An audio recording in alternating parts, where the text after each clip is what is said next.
Welcome back. Well, Social Development Minister Lindiwe Zulu is hosting a dialogue with gender-based violence survivors and religious leaders in Middelburg. It comes at a time when the country is battling the COVID-19 pandemic, which has also seen a spike in gender violence and femicide. It's hoped that the dialogue will map a way forward on how the country can deal better with the scourge. Let's now get an update from Middelburg from SABC News reporter Siphephile Kunene.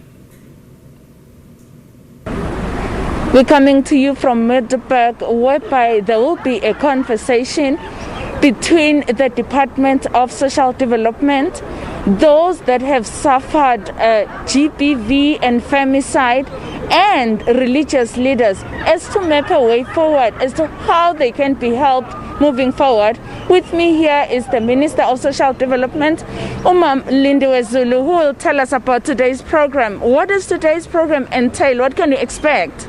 Thank you very much for the opportunity. Today we are here in Kangala, still continuing on our quest to highlight to our communities the issues of gender-based violence and the killing of women and children. We are here because we believe, as a Department of Social Development, working with other departments at national, local and provincial level, we need to keep on engaging our communities. We need to keep on mobilizing our communities to be actually the ones that fight gender-based violence. We want to continue talking to our people who are in local structures, street committees, all the committees that are there within the communities. But we also want to engage with the religious community here, not only the religious community, but for now, we will go also visit our own shelters, which are managed by the Department of Social Development at a provincial level. But the main reason why we are here really is to see the state of our shelters, whether the state of the shelters is good enough to keep people, but also are the shelters good enough to also empower people so that they can be able to get out of this misery in which they find themselves. Our aim is always to engage both men and women, but we want to also focus on men because they in the main are the perpetrators of gender-based violence and femicide. Now, there are those women that end up killing themselves and their children, especially in Witbank. They poison their children. One is already serving sentence in jail. The other one unfortunately passed on. Are there programs that social development has to ensure that these women are empowered even before they get to a point where they think they can take their lives? That is the biggest problem, because while government can have programs that are very supportive, the issue is in the house, the issue is in the home, the issue is in the community. That is why, as a Department of Social Development, we are saying our programs now must focus on house to house, street to street, community to community, working together with social workers, working together. By the way, we've got National Development Agency volunteers who were put together specifically for COVID, obviously, not for any other. But we are looking at what is it that we can do to make sure that we use such volunteers because they belong to the communities. There is a program that the Department of Social Development will be launching called Asikhulume, meaning that can we go and converse with the communities on the ground and be preventative, have preventative measures than to always deal with the problem of having to go and bury a child, bury a woman, and even the woman. We must be able to engage so that the women can be able to see what alternatives do they have before they act so drastically and so painfully. Here is another issue that is very important for us as the Department of Social Development. We spend 7.5 or 7.6 billion rands per year supporting NPOs and NGOs who are on the ground.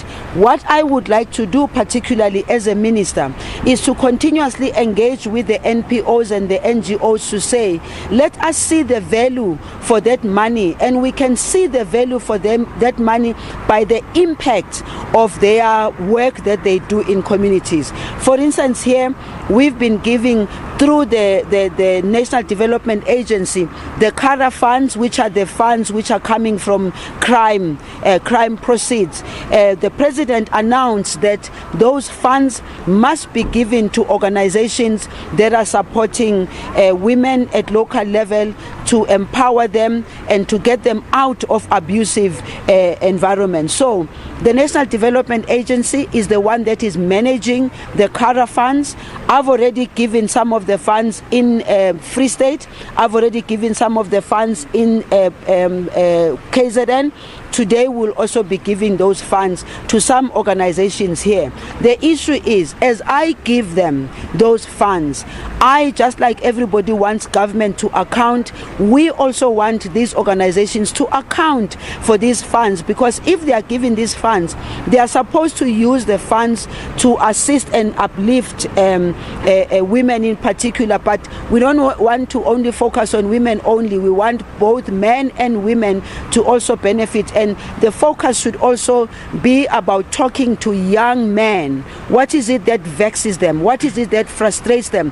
What is it that makes them go to an extent of raping, killing children as young as 9 years old? That is the pain. But I'm confident that as a department, working with other departments, working with our communities, working with NGOs, we shall be able to defeat this scourge. Now let's talk to the fact that the spike was seen during the COVID-19 lockdown. Have you done anything to mitigate that and find out exactly what got them to that point? Yes, we know what the issues are. It's social ills, but many a times it's also about people thinking there isn't any other life. They are just stuck with the life that they have there, when actually there are alternatives. Mainly it's social ills, sometimes people abusing alcohol, abusing drugs. But for the women, they get frustrated because they don't have no money, they don't have jobs. They think they can't make a living for themselves. That is why, as a department, we are saying, in order for us to assist in the development and the improving of lives of our people, all other government departments are important. All other departments of government must step up in supporting us. The President announced, for instance, during COVID-19, the 350 rands which needed to be given to people who are unemployed. And for us, that was but one aspect of supporting. The President also announced the increase on the social grants, on all the other social grants. But of course, unfortunately, because of our financial constraints, we have not been able to continue that. But here is what I believe we need to do as a department, is to talk to the Department of Human Settlement and say to them, here are women who are struggling, they need homes, they need houses. Talk to the Department of Small Business Development and say, support these women who are either in cooperatives or doing their own small business or are in the informal business. Basically what we need to do, talk to the Department of Police, talk to Defense, talk to everybody. In fact, I'm excited because in Gauteng, in the past weekend, we went to a military base which is supporting women who are gardening. They are now, these are women who came out of abusive relationships, and they are now standing on their own 2 feet. They are volunteers, but they come from abusive environment. Now they can see what they can do. They have gardens, they are planting. More importantly, the Department of Defense is now going to be procuring from them, which means they're not going to be suffering after production. They don't have to be running around looking for markets and all that. So they were very excited. And this is what we want to see in all the provinces, supporting women, giving them opportunity. And the National Development Agency, in my view, is an agency that falls under us as the Department of Social Development. This is the agency that is developmental, that is supposed to assist women to start their own businesses, especially cooperatives. Thank you so much, Minister. That was Minister Lindiwe Zulu telling us exactly what they're planning to do today, which is mainly women empowerment, though men are not left out. All right, Siphephile, thank you very much indeed for your reporting.